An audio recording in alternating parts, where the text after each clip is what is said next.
नमस्कार दोस्तों, इन्फोटॉस के बहुत ही फ्रेश एपिसोड में आपका स्वागत है। तो चलिए शुरू करते हैं। पहली खबर की शुरुआत करते हैं हमारे देश के एक न्यू यूनिकॉर्न स्टार्टअप से, जहां पर Chennai based software and technology startup Uniphore के द्वारा कहा गया है कि उन्होंने सीरीज ई फंडिंग राउंड में $400 मिलियन की न्यू फंडिंग उठाई है एंड इसके चलते इनकी जो वैल्यूएशन है वो $1 बिलियन को क्रॉस कर गई है। दोस्तों यूनिफोर एक काफ़ी पुराना स्टार्टअप है जिसको 2008 में फाउंड किया गया था एंड तब से लेकर अब तक इन्होंने ओवरऑल $610 मिलियन की फंडिंग रेज की है, जिसमें ये न्यू $400 मिलियन की फंडिंग भी इंक्लूडेड है एंड इसके चलते इनकी जो वैल्यूएशन है वो 2.5 बिलियन पर पहुंच गई है, जो कि इनको हमारे देश का लेटेस्ट एंड इस साल का 9th यूनिकॉर्न स्टार्टअप बना देती है। और स्टार्टअप के द्वारा कहा गया है कि वो इनकी इस न्यू फंडिंग को उनकी जो टेक्नोलॉजी है उसको लार्ज स्केल पर एक्सपांड करने के लिए यूज़ करेंगे। साथ साथ वो उनकी North America, Europe, Asia Pacific इन सभी मार्केट्स में भी प्रेजेंस को और बेहतर बनाएंगे। अगली दोस्त अपडेट निकल कर आ रही है हमारी इंडियन रेलवेज को लेकर, जहां पर हमारी रेलवेज की जो रेल सर्विसेज हैं उनको अपग्रेड करते हुए रेलवेज के द्वारा ये डिसाइड किया गया है कि गरीब रथ एक्सप्रेस इनको अब बेहतर रेल कोचेस से इक्विप किया जाएगा और जितने भी कन्वेंशनल कोचेस इस गरीब रथ में प्रेजेंटली हैं उन सबको LHB कोचेस से रिप्लेस कर दिया जाएगा। तो दोस्तों, अगर आपको गरीब रथ एक्सप्रेस ट्रेन की थोड़ी हिस्ट्री पता हो तो ये ट्रेन 2005 में स्टार्ट की गई थी एंड स्पेसिफिकली इसको इसलिए चलाया गया था कि हमारे देश में वो पैसेंजर्स जो हमारी रेलवेज की हाई फेयर वाली जो AC ट्रेन्स हैं उनके टिकट्स को अफोर्ड नहीं कर सकते हैं, वो इन no frill air condition train का इस्तेमाल कर सके, क्योंकि दोस्तों इसका टिकट प्राइस था वो AC 3 फेयर से 15% कम रखा गया था। लेकिन अब ये कन्वेंशनल कोचेस काफ़ी ज़्यादा पुराने हो चुके हैं और रेलवेज के अकॉर्डिंग इनको रिप्लेस करने की जरूरत है, जो कि अब किया भी जाएगा। और बात रिप्लेसमेंट की कर ही रहे हैं तो इनको हमारी रेलवेज के newly launched AC economy class LHB coaches से रिप्लेस किया जाएगा, जिसका फेयर AC 3 फेयर कोचेस से 8 to 10% कम रखा जाएगा।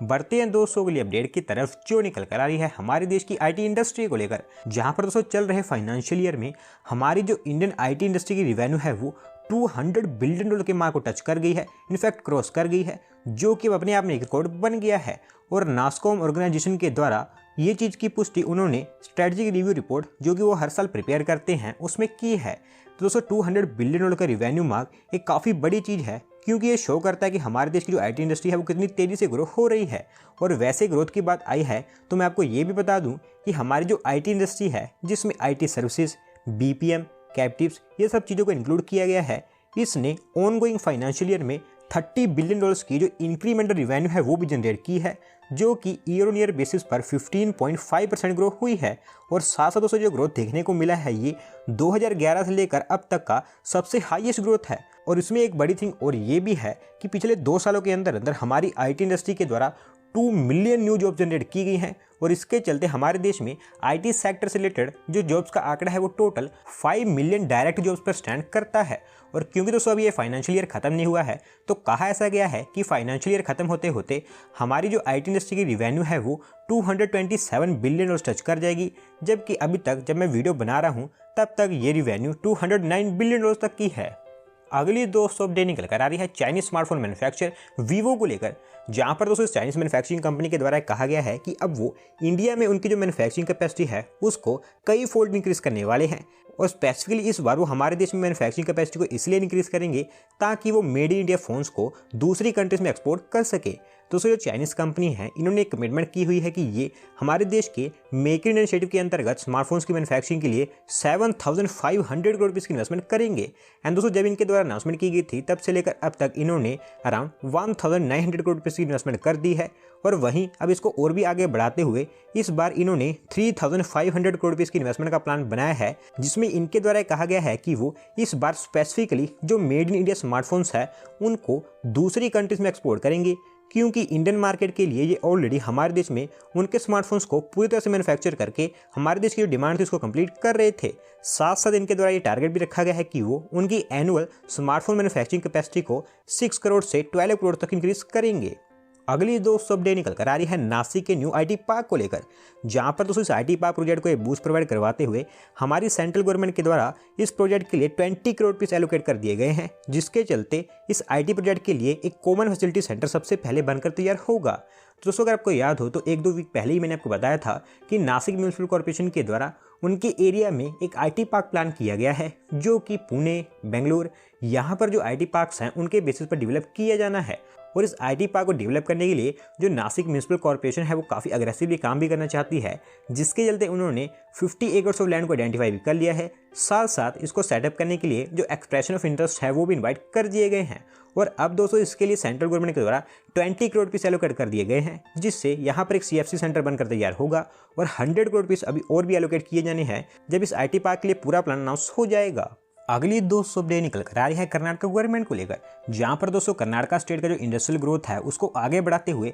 कर्नाटक गवर्नमेंट के द्वारा डिसाइड किया गया है कि वो उनकी स्टेट में 8 न्यू इंडस्ट्रियल एरियाज को डेवलप करेंगे। एंड इनको डेवलप करने का काम अगला जो फाइनेंशियल ईयर है जो कि 1 अप्रैल से स्टार्ट होगा वहां से स्टार्ट कर दिया जाएगा। दोस्तों Karnataka industrial area development board जो कि कर्नाटक स्टेट में अभी तक 188 इंडस्ट्रियल एस्टेट्स को डेवलप कर चुकी है, उन्हीं के द्वारा ये काम किया जाएगा। रामनगर, चिकाबल्लापुर, तुमाकुरु, कोलार, मंड्या, हसन, यादगीर, बेंगलुरु रूरल, ये 8 डिस्ट्रिक्ट्स हैं जिनको इन इंडस्ट्रियल एरियाज के लिए आइडेंटिफाई किया गया है। और इनमें से कुछ इंडस्ट्रियल एरियाज ऐसे होंगे जहां पर एग्जिस्टिंग इंडस्ट्रियल एरियाज के नेक्स्ट फेजेस को लॉन्च किया जाएगा, और कुछ एरियाज ऐसे होंगे जहां पर बिल्कुल ही न्यू इंडस्ट्रियल एरियाज बनाकर कंप्लीट किए जाएंगे। और इनिशियली जो एग्जिस्टिंग इंडस्ट्रियल एरियाज हैं वहां पर इंफ्रास्ट्रक्चर डेवलपमेंट के लिए कर्नाटक गवर्नमेंट के द्वारा 525 करोड़ रुपीस भी एलोकेट कर दिए गए हैं, और इस पर काम भी जल्दी स्टार्ट होता देखने को मिलेगा। बढ़ते हैं दोस्तों अगली अपडेट की तरफ, जो निकल कर आ रही है तमिलनाडु की कैपिटल सिटी चेन्नई से,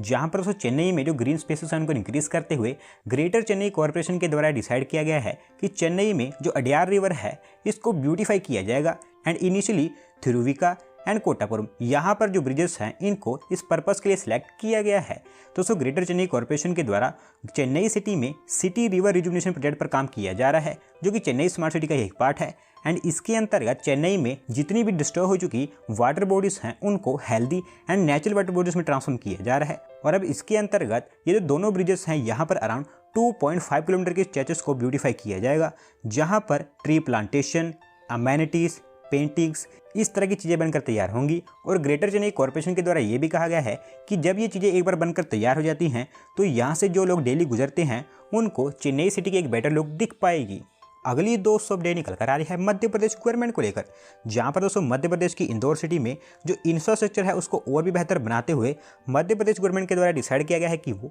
इंदौर सिटी में कई सारे इंफ्रास्ट्रक्चर प्रोजेक्ट्स को लॉन्च करेंगे। एंड इसके लिए 430.45 करोड़ रुपीस भी सैंक्शन कर दिए गए हैं। तो दोस्तों इंदौर सिटी हमारे देश की one of the fastest growing city है, एंड यहाँ पर जो ग्रोथ है उसको और भी फास्ट करने के लिए ये जो प्रोजेक्ट्स हैं लॉन्च किए जाने हैं। जिसके बारे में थोड़ी सी डिटेल में बात करूँ तो इंदौर में जो बॉम्बे हॉस्पिटल है यहाँ पर 6.61 करोड़ रुपीस की लागत से एक 100 मीटर का न्यू रोड बनाया जाएगा। लवकुश स्क्वायर में 70 करोड़ रुपीस का न्यू फ्लाईओवर, MR10 रोड के कंस्ट्रक्शन के लिए 106 करोड़ रुपीस, एंड इसी रोड पर एक ब्रिज के लिए 13.5 करोड़ रुपीस, एंड इसी रोड पर एक रेल ओवर ब्रिज के लिए 84 करोड़ रुपीस एलोकेट किए गए हैं। और वहीं जो रिमेनिंग 150.34 करोड़ रुपीस हैं वो इंदौर में जो ट्रांसपोर्ट हब बनने वाली है उसके फेज़ 1 के लिए एलोकेट किए गए हैं। आज की दोस्तों लास्ट अपडेट निकल कर आ रही है हमारे देश में हाईवे कंस्ट्रक्शन को लेकर, जहां पर दोस्तों हमारी ministry of road transport and highways के द्वारा ये कहा गया है कि हमारे देश में जो हाईवे कंस्ट्रक्शन स्पीड है वो 4 ईयर लो हिट कर गई है। एंड इस फाइनेंशियल ईयर में अप्रैल से लेकर अभी जनवरी तक हमारे देश में जो हाईवेज की कंस्ट्रक्शन स्पीड है वो एवरेज 22.2 किलोमीटर पर डे निकल कर आई है। तो दोस्तों हमारे देश में जो हाईवे कंस्ट्रक्शन की स्पीड है वो आज तक मैक्सिमम एक दिन में 37 किलोमीटर पर डे तक रिकॉर्ड की गई है, जो कि काफ़ी बड़ा नंबर है। लेकिन अब इस फाइनेंशियल ईयर में ये जो स्पीड है ये काफ़ी कम होती हुई देखने को मिली है, जिसका रीज़न हमारी ministry of road transport and highways के द्वारा बताया गया है कि सदर्न एरिया में multiple cyclones and heavy rains के कारण ये काम हुआ है, और इस कारण जो हाईवेज हैं उनको फास्टली कंस्ट्रक्ट नहीं किया जा सका है। और दोस्तों जो सबसे शार्पेस्ट फॉल देखने को मिला है वो इस जनवरी मंथ में ही देखने को मिला है, क्योंकि जनवरी मंथ में हमारे देश में सिर्फ 499 किलोमीटर के रोड बनकर तैयार हुए हैं, जबकि जनवरी 2021 में जहाँ पर कोविड पैंडेमिक भी चल रहा था वहाँ पर ऑलमोस्ट इससे 4 गुना ज़्यादा रोड्स यानी कि अराउंड 1929 किलोमीटर के हाईवे बनकर तैयार हुए थे। और दोस्तों इसी के कारण हमारी ministry of road transport and highways के द्वारा इस साल जो हाईवे कंस्ट्रक्शन स्पीड का टारगेट रखा गया था उसको रिड्यूस करके 33 किलोमीटर पर डे तक कर दिया गया है, जबकि पहले ये 40 किलोमीटर पर डे तक सेट किया गया था। तो दोस्तों आज की वीडियो में बस इतना ही। अगर आप अपनी तरफ से कोई अपडेट सबमिट करना चाहते हैं तो डिस्क्रिप्शन में दी गई लिंक पर क्लिक करके सबमिट कर सकते हैं। और अगर आज की वीडियो पसंद आई हो तो वीडियो को लाइक करें, चैनल को सब्सक्राइब करें। धन्यवाद आपका वीडियो को देखने के लिए।